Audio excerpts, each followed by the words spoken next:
College life, di ba? Journey yan filled with lessons, challenges, and opportunities for growth. Pero what happens pag biglang may roadblock? Kay Martinez, dumating yun in the form of a twisted knee.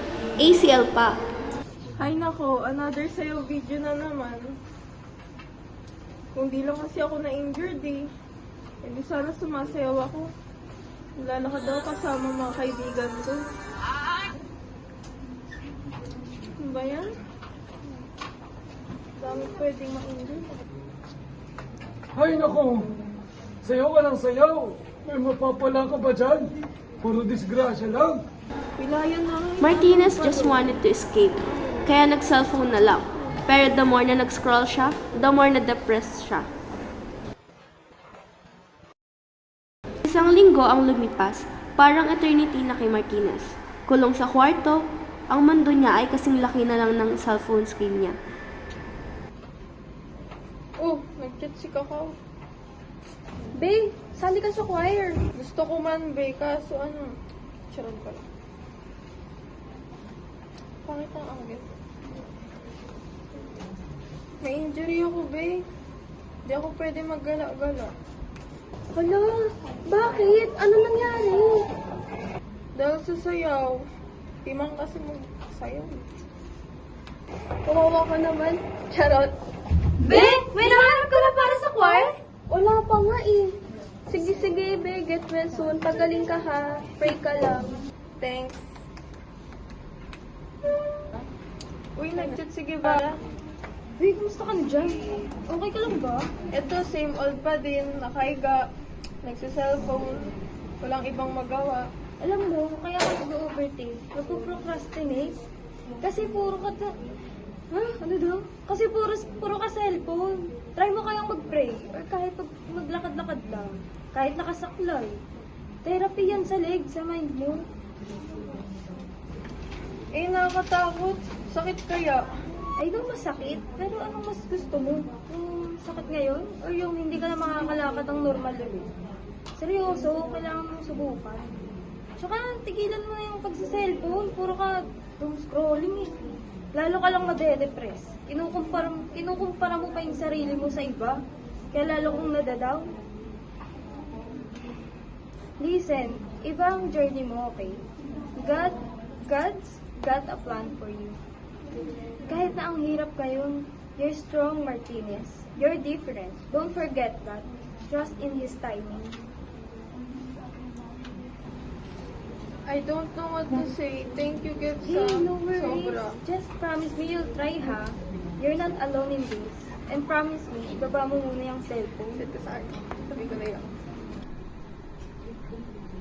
I promise. Thanks ulit. I really needed that. Isang bagong linggo, isang bagong pag-asa. Martinez, inspired by Guevara's words, decided to take a leap of faith. Hindi madali, bawat hakbang, challenge, bawat tingin ng classmates, paalala ng injury niya. Pero Martinez refused to be defined by it.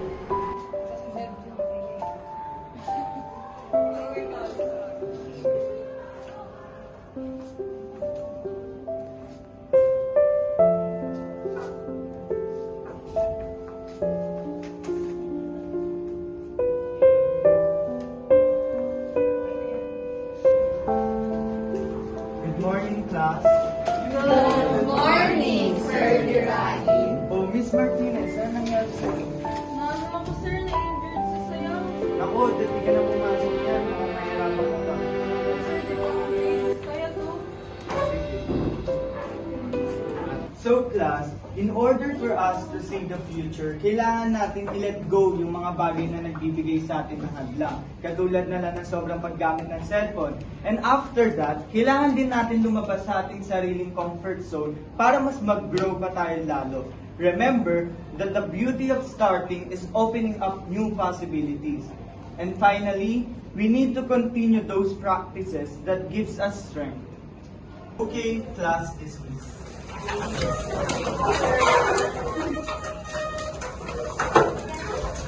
After class, another challenge, hagdan.